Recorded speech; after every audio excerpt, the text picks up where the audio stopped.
Burn Live, y'all. Burn Live, where we burn through conversation, trying to ask y'all common sense. Welcome to a Monday edition show where we're definitely going to get into some marijuana news stories. This is what we do every Monday. I highly appreciate people coming through, stopping through. Yo, when I say I do have a lineup for y'all throughout this week, I got special guests coming through. The Good Night Capiche is popping. Burn Live show has marijuana, AI, technology, cop cams, political. We're going to be getting into a lot of things. There's a lot of things coming to the channel. I do everything live because it's in the title, it's in the name, Burn Live. That's why I do things live. I got other people coming, MJ's Closet. I also got Burn Coffee coming to me. Got so many things coming. It's busy. I highly appreciate it. I do want to just put that out there into the world to get people to, get them to know and see like what's going on and coming. I will be advertising it soon. A lot of promotion and commercials and ads and stuff will be coming to the channel near you. I highly appreciate it. We're also want to just give us, I do this all the time, but just want to give a special shout out to Bookface, YouTube, Twitch, X, and we're live on Rumble. All these access to these beautiful websites. I appreciate everybody stopping through, coming through. Please like, share, do all that thing that you do on your channel. Without further ado, ladies and gentlemen, this is Marijuana Monday. This is for all my potheads. You know what I'm saying? This is why I got the marijuana shirt on, representing to protect ourselves, ladies and gentlemen. We are humans just like anybody else. We live, we eat, breathe, and all that stuff. We go to work, we come, we have families. But yet again, it's like everybody can protect themselves but marijuana. And I've been against this. I've been advocating for it. I've been, staying on my P's and Q's of doing research on when there's going to be a day that they look at people that smoke marijuana as not a harm and what can they do to help us protect ourselves. And so I got this article. We have been covering gun laws for marijuana use for a minute. Now I have an update, and I would like to update everybody and let them know what's going on. So without further ado, ladies and gentlemen, let's get into this. By users of illegal drugs have been banned by federal law. The Trump administration says it's essential for public safety. Next week, the Supreme Court considers that is unusually wrong. It's high stakes marijuana and states that legalized it in some form. Our Devin Dwyer has a closer look at the case and growing debate over whether cannabis should get a carve-out in gun law. In the foothills of Pennsylvania's Allegheny Mountains, oil and forestry are big business, Donald Trump is big politics, and for hunters like Rob Green, guns are a big part of local culture. If you don't support the Second Amendment in Warren County, you probably should leave. Green is an Army veteran and father of 3, and until earlier this year was the top law enforcement official in the county for more than a decade. Most crimes that we prosecuted involved drugs or alcohol. I mean, that's a good 85 to 90%. He also happens to be a user of cannabis, one of 440,000 Pennsylvanians with a state-authorized medical marijuana card. So how often do you use? When I was the DA, once, which would be good. I'm not a daily user. Does marijuana serve a medical purpose for you? Yes. If it did not, I would not be able to get a medical marijuana card.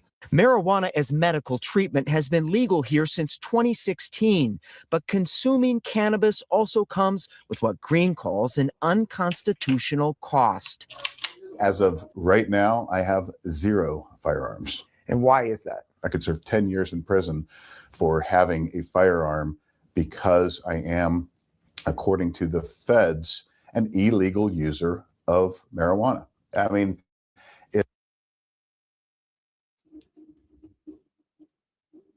we can't protect ourselves because we have no marijuana license. But yet again, if you get into the marijuana business, you still can't protect yourself. Now, if they switch it up and say, Yeah, you can get your gun license. All you gotta do is get your marijuana license. Boy, sign me up. But let's get into it. It's bull. Congress has prohibited the feds from cracking down on state medical marijuana programs, and President Trump recently signed an executive order loosening restrictions. It's an honor to do this. But cannabis is still banned under federal law. And that means 6 million registered medical marijuana patients across 40 states must surrender their Second Amendment right to own a gun, even when they're not under the influence. See, okay. I do not want it regulated federally so federal can be involved. So y'all can sit up here and be like, the government is running marijuana. You don't know what they're putting in the weed. We already speculate that now. You already speculate that now. Okay.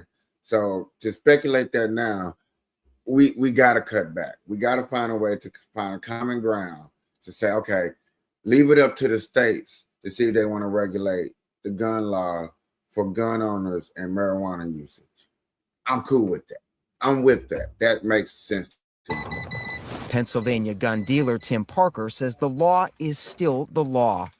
We have a sign on the outside of the door. We do not like people that smell like marijuana coming into our shop. A lot of times they tell us that they have a license or a marijuana card, Yeah. and they're legally allowed to have it. I said, well, you're not allowed to come in here. We will not sell you anything. Parker showed us how gun buyers must attest on a federal form under threat of felony prosecution that they don't use marijuana or any other illegal drug. So if you check yes, it's an Then automatic no Correct, purchase. because the federal law, even though in the state of Pennsylvania they made medical marijuana legal, the federal law still mandates that we cannot sell you a firearm. Since 1998, the FBI says countless drug users have been turned away by gun dealers because of that form, in addition to more than 240,000 customers flagged for drug-related convictions by the background check system. The Trump administration calls the gun ban for drug users a cornerstone of public safety. Those are the kind of people that shouldn't be carrying a gun, because it's all split-second things, and a gun doesn't think for itself. Guns don't kill people. People kill people, not guns. Okay. I disagree with everything that man just said. He was like, them people, like there's something wrong with us, like we're not functioning. I understand that you're looking at thugs and criminals and everybody that do crime, but people that drink beer, which I'm assuming my guy drinks beer, I'm just going to go on the ledge, allegedly drinks beer, but yet again, I would look at him as he is a threat more than I am to society of having a bad day, a bad incident under the influence of alcohol further than I'm under the influence of marijuana and something bad happens, where it's more of protecting yourself from dangers and people invading your privacy just because you're probably a grower and you want to protect your crop. He's not thinking about the profit. He's not thinking about safety. He's just thinking about the abuse. I don't like the smell, the ignorance, and how marijuana is youngly influenced in the community. And all those stuff are valid, okay? All that stuff is valid, but yet again, you're not thinking about nobody. It's like he can protect himself and go get a drink and go to the bar. I can't smoke a blunt and protect myself. I have an extreme problem with that. And for him not even to even consider that a consideration is dangerous to me and my safety. Because why I can't protect myself.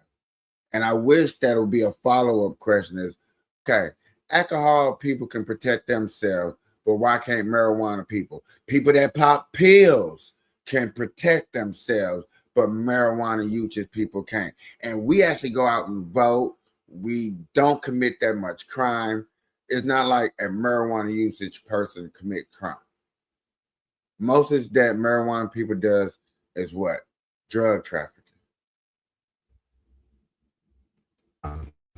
This is our gun room. The potential dangers of combining drugs and guns is apparent inside the City of Erie Police Department gun vault, lined with boxes of 700 firearms confiscated in crimes since 2023. How many of these guns would be associated with drugs? Yet again, I love this. Listen to the question. You want to know why he's asking that question, ladies and gentlemen? How many of these guns charges has to deal with drugs, not just marijuana cases? That's the wrong question. That's the wrong question. How many of these cases have something to do with marijuana, have to do with actual weed incident cases? You know he can't answer that question. You know it's going to be a very small number to that answer. That's why we're going to say, what's the answer to drugs?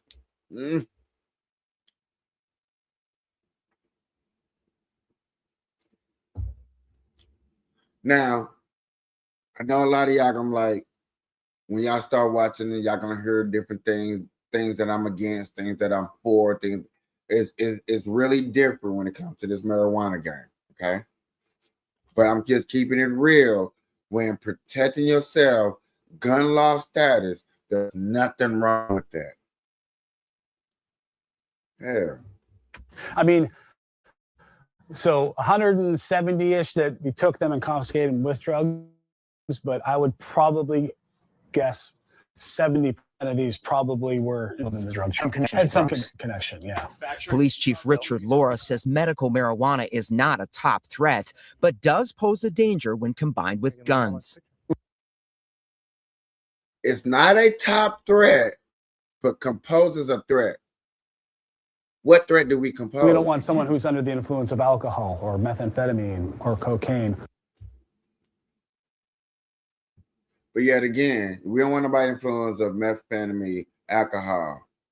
I'm gonna let him finish. Hold on. Or marijuana to be handling a firearm. Obviously, there's some safety issues there. What are the safety issues? If somebody in the comment can name any safety issue that you think that they're comment, please put down. Let's have a conversation in the chat. Let's talk about it, and let's really get a conversation started on this. I'm curious to understand why they think they have. You are a threat. You're an influence. There are data to back that up. That hey, you're on the marijuana. You might do what? You might do what? School shootings. Shootout in a mall, shootout in a food restaurant. Are there any statistics where these cases were a part of an investigation, where it was a key part of an investigation? Let me say it like that. The Justice Department says it prosecutes 300 cases a year in which a violation of the drug user gun ban was the leading charge. One recent high-profile case involved Hunter Biden, a self-confessed recovering crack cocaine addict who was charged with lying on the federal gun transaction form and obtaining a firearm. So was Ali Hamani of Texas, who the government... Crackheads, ladies and gentlemen. Crackheads. Come the fuck on. Give potheads, like, no, bro. No. Now we have fought for legalizing marijuana. We have a bigger fight. We need to get this marijuana stuff passed for gun laws, because they're putting us in some of the outlandish conversations and groups to put us in. They got like, no, bro. We got to do something, bro. This is not right. Government says admitted to using marijuana every other day while keeping a Glock 9mm pistol in his home. But a federal court said the ban enacted by Congress in 1968 is too broad and unconstitutional as applied. And it's unconstitutional because, and we're talking about a statute that renders it a felony for a person who is a consumer of cannabis to possess a firearm, whether they're sober or intoxicated, no matter what. The Himani decision spawned a rare alliance. The Trump administration, gun safety advocates, and anti-drug groups now appealing to the Supreme Court to hold the line. They say a ban on guns for people who use illegal drugs, including medical marijuana, is rooted in the nation's history. Back to the days of the founding, we had laws about intoxication and severe intoxication, even surrounding things like alcohol. And they point out marijuana use has been linked to perpetrators of some of the country's deadliest mass shootings, like the attack history. Back to the days of the founding, we had laws about intoxication and severe intoxication, even surrounding things like alcohol. Alcohol. And they point out marijuana use has been linked to perpetrators of some of the country's deadliest mass shootings, like the attack in Minnesota last year at the Annunciation Catholic School. It's not to say that everyone who smokes marijuana is going to have cannabis-induced psychosis, or even the vast majority. Right. But we need a bright line rule here to prevent against the worst possible scenarios that could occur. I do. Okay.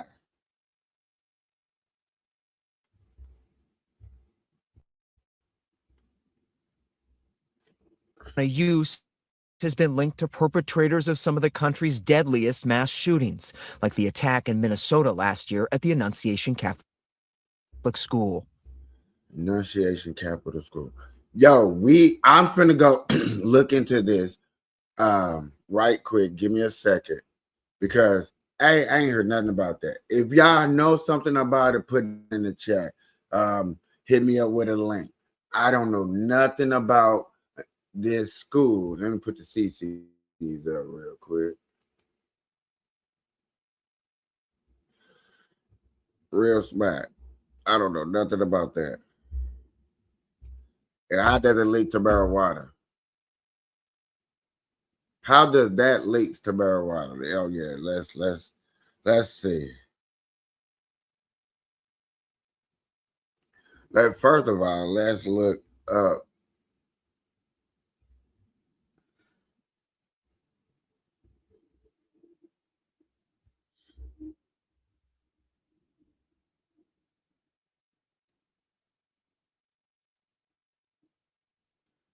He said a year ago. I'm looking it up, y'all. Just the shooting.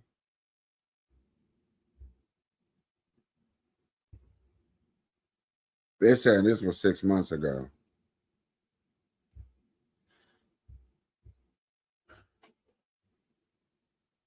We're gonna come back to this, because let's see what he's talking about, y'all. You know what I'm saying?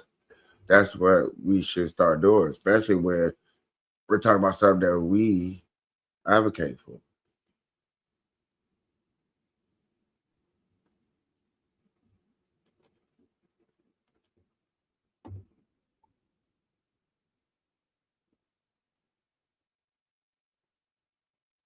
Central Minneapolis. Governor Tim Walz posted on social media just moments ago that he's been briefed on the shooting and that both the Minnesota Bureau of Criminal Apprehension and State Patrol are on the scene. We're also hearing reports that the ATF and FBI are responding too. Let's bring in ABC News investigative reporter Olivia Rubin. Olivia, what do we know so far? Well, not very much at this hour, Diane. Like you said, the governor there just confirming that there is a shooting going on, what he calls a horrific act of violence at this school. I would also point out that the governor says that this is a young Catholic school. Just looking up information at the school right now, it says it's a preschool to 8th grade lower school, which is, again, just horrific. I would also point out that they're saying that this is really the first week of school. This is when kids are going back. As you said, we know there's also a large federal response going on right now, the FBI responding, ATF responding. We don't know anything more than the fact that this incident has unfolded. It's way too early to be talking about numbers. If people are injured, if people have been killed, way too early. We don't have information on that. Way too early, okay? Way too early. We're hearing about it. Remember, we're understanding that gun laws and marijuana. That's why we're looking this up for people that just coming in, okay? Shane said nothing about marijuana, right? Cool. So I'm gonna go to this Fox coverage of maybe. Welcome back. This morning, we're learning more about the horrific shooting that killed 2 children at a Catholic school in Minneapolis this week. A search warrant detailing what investigators learned about the suspected shooter, including that he recently went through a breakup and that officials seized a tactical vest from his father's home. Police say they have also spoken with the shooter's mother, who has apparently hired a criminal defense attorney. Let's bring in former congressman and host of the Saturday Night in America, Trey Gowdy. So great to see you this morning, Trey. You longtime prosecutor, you know your way around a search warrant. Was there anything in the search warrant that was surprising, or did it tell any special story to you about what's going on with the investigation? It kind of screamed notice to me, either actual or constructive notice. I mean, I don't know how you go through life glamorizing serial killers and expressing your disdain for the most innocent among us, children, and nobody takes notice. Right. So the reason the mother hired a criminal defense attorney is because of the Crumbley parents. I mean, the Crumbley parents knew or should have known that their child was going to go kill classmates. I don't know the facts in this case, but when you start holding parents responsible, not Real quick, real fast, not to linger on it. I'm bringing this up to tell y'all this. Notice how they're not bringing up what, ladies and gentlemen? Marijuana, okay? Marijuana. I'm going to go to another one. Whoa. What's that? I just built a budgeting app in Base 44. Guys, Nina just built a... Where's the shooter? No one knows. Here in Minneapolis, school children scramble for safety during the latest mass shooting in America. This time, it happened at a church where Catholic school students were celebrating Mass.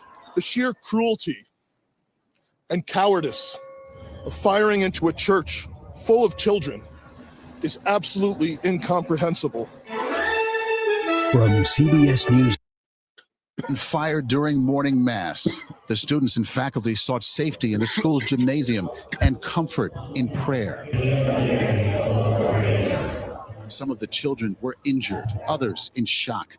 Minneapolis Police Chief Brian O'Hara. This worship service was marking the first week of school for children that are attending the Annunciation Catholic School. During the mass, a gunman approached on the outside on the side of the building and began firing a rifle through the church windows towards the children sitting in the pews at the mass. Shooting through the windows, he struck children and worshipers that were inside the building. The ages of the injured range from 6 to 15, as well as parishioners in their 80s. 2 students, ages 8 and 10, were killed. The shooter was armed.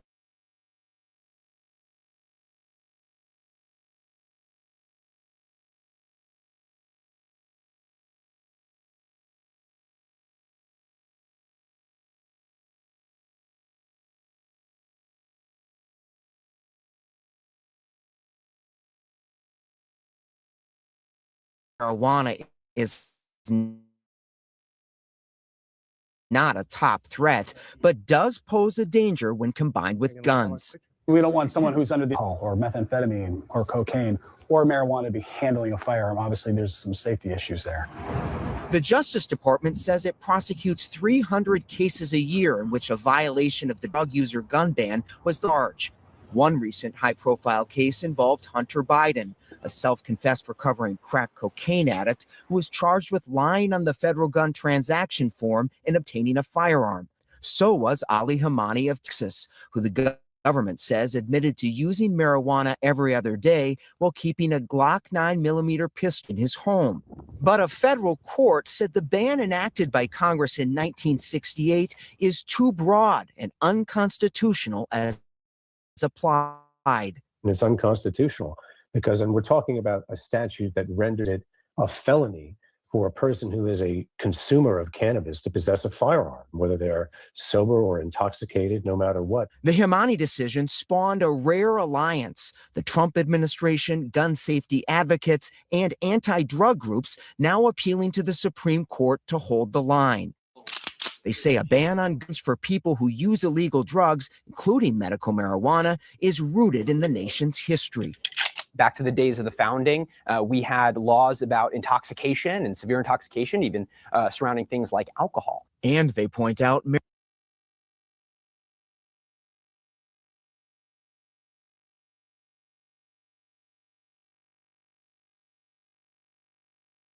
they keep highlighting the word intoxication.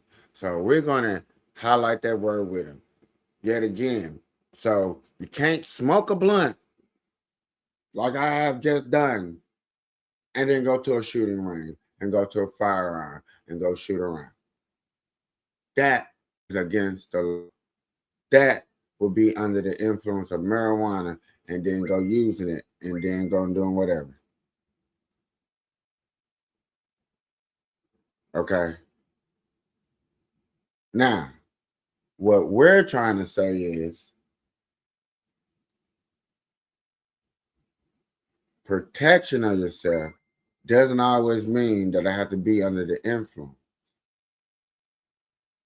Where does protecting yourself overrides under the influence or intoxication? You know what I'm saying? Or, okay, don't have it out in public. There's got to be some way where we can find a common ground to say, look, we need to have it to protect ourselves amongst harmful people. Like marijuana use has been linked to perpetrators of some of the country's deadliest mass shootings, like the attack in Minnesota last year at the Annunciation Catholic School. It's not to say that everyone who smokes marijuana is going to have cannabis-induced psychosis, or even the vast majority. Right. But we need a bright line rule here to prevent against the worst possible scenarios that could occur. I do agree there are certain circumstances where people should not be able to own firearms. But Green says the dangers of marijuana are overblown. Cannabis has helped me in a number of ways. I mean, it helps me immensely. It's helped out of a lot of other people. And it has hurt me in zero ways. Are there certain drugs that are so dangerous and addictive that it's not safe for you to have a firearm? Yeah. Sure. Marijuana is not one of them. I would say it's like I would definitely agree with him. I'm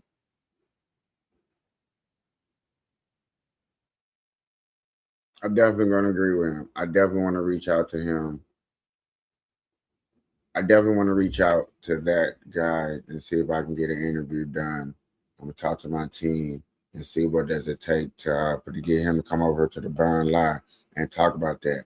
And I'm going to go deeper off into this other case too, because that's crazy. I'm still am puzzled of how this figure out. Like I said, I'm a deep dive into it just to see. I'm definitely going to bring this case back up again when it comes to that, because I don't know, guys. If you're looking at me, something's fishy. You know, something's fishy. I don't know. Something's fishy. But I am definitely going to keep up with any time that is hitting breaking news.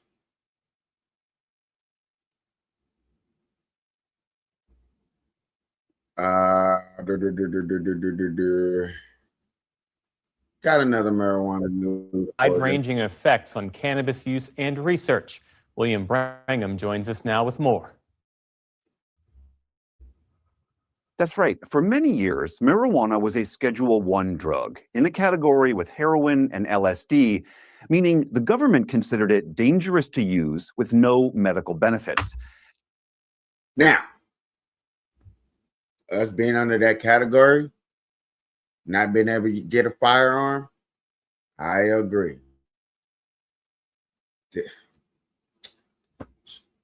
Thank you, God, for this. Today's move will slide marijuana down into Schedule 3 with drugs like Tylenol with codeine and testosterone. While this doesn't legalize marijuana, this shift would allow for greater research about the drug, which is something President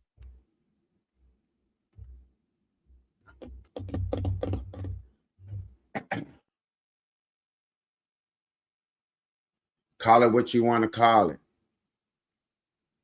Can a person that takes Tylenol get a gun?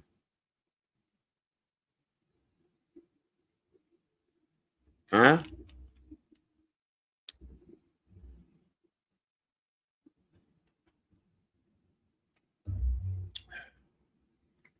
Guns are here to protect ourselves amongst the government.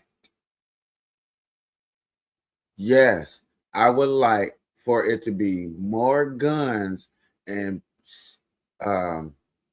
feasible, accessible, logical American voting citizens, law-abiding citizens, hands. Yes, if they smoke weed, yes. I don't see nothing wrong with that. When it was up there in heroin and LSD, okay. We're down here with Tylenol. drugs like Tylenol with codeine and testosterone. While this doesn't legalize marijuana, this shift would allow for greater research about the drug, which is something President Trump touted during his announcement today. This reclassification order will make it far easier to conduct marijuana-related medical research, allowing us to study benefits, potential dangers, and future treatments. It's going to have a tremendously positive impact, I believe. So for more on this policy shift, we are joined again by Bo Kilmer. He's with the RAND Drug Policy Research Center. Bo, thank you so much for being here again.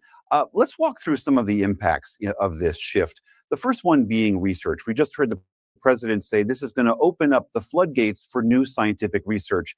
Is that true? What kind of research will they? See, now this is the part where people get skeptical. And this is the part where they like, okay, we don't want the government all in our business. You know, I don't want them controlling what I use. And I get it. And that part, I'm with everybody on something like that. That's why I'm like, when it comes to federal usage of marijuana and restrictions, I'm against it. Hear me out. I'm against it.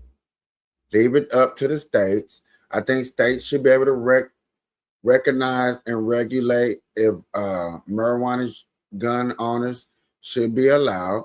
Let the people vote on it. If we got to start a petition, even let that be possible. Let it get the petition. Let us do the small steps it is to take it up to our mayor and make it law for each state. They can get it passed to get it done.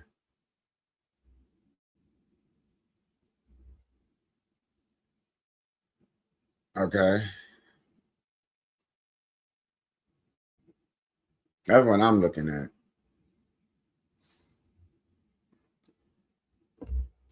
What are y'all looking at? No, that's how I look at it, for real, for real. If we can get moving like that, then we be moving in a good direction. I promise you that. Let me do something real quick.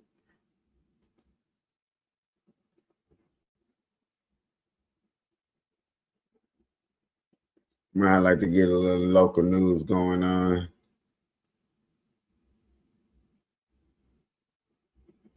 You know, everybody don't want to hear about Trump all the time. What's crazy is that it's quiet in the marijuana news, for real.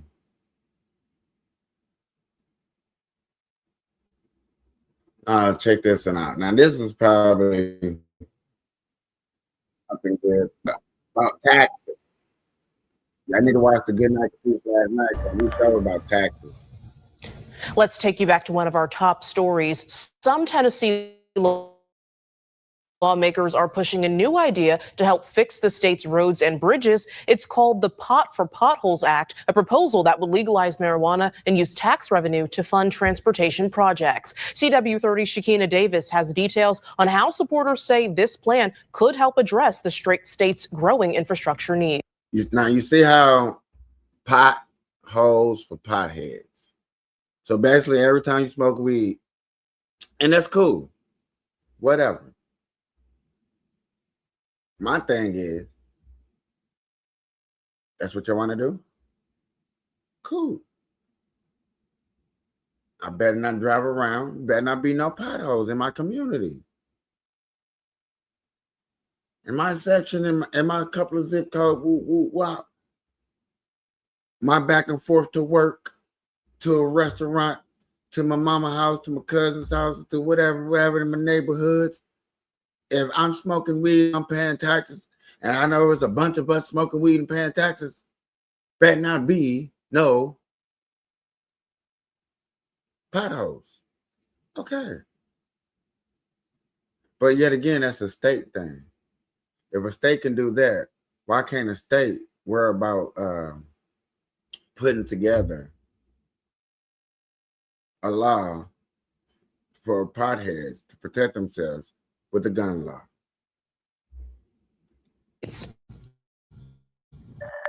I think a bill legalizing marijuana in Tennessee is a good idea because it would help out with businesses, and it would help out with even the consumers be protected. Under the Pot for Potholes Act, adults 21 and older will be allowed to legally purchase marijuana in Tennessee. The proposal would also place a 15% tax on cannabis sales, with most of that revenue going toward the state's transportation infrastructure fund to help repair roads and bridges.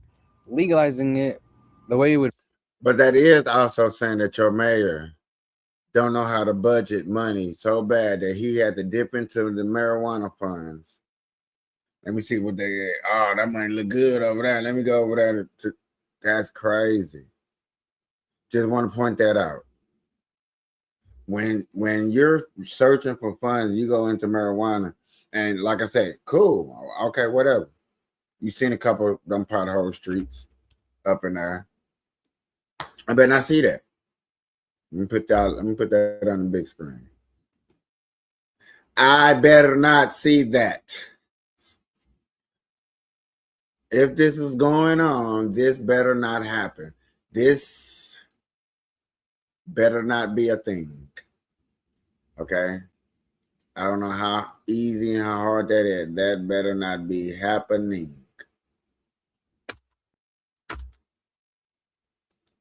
To help repair roads and bridges.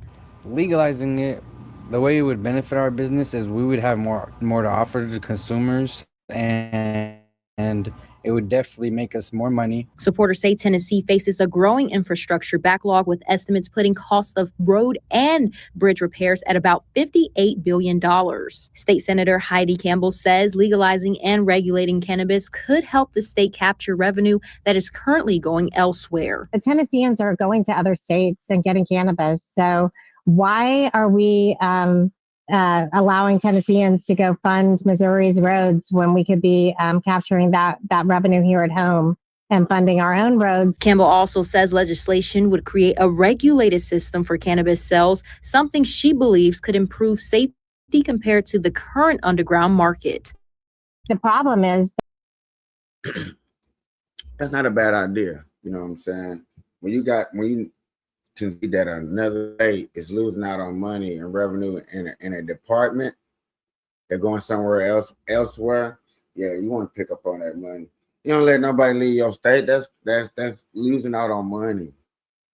I'm learning this through so many different avenues and stuff like that. I hope that's one thing that we do pick up on this show and stuff like that. Is that, you know what I'm saying, you got to really pay attention to how your state builds money, grows money, taxes you on your everyday living, and is there any results in the outcome of it. in this marijuana case right here, we're just talking about just gun law acts and stuff like that. We do need to relook at that and do that. Good morning, good afternoon, good evening, whatever time that you are watching this. I appreciate you stopping through. I'm your host, Capiche. This is Monday, Marijuana News and Laws. Have a good day.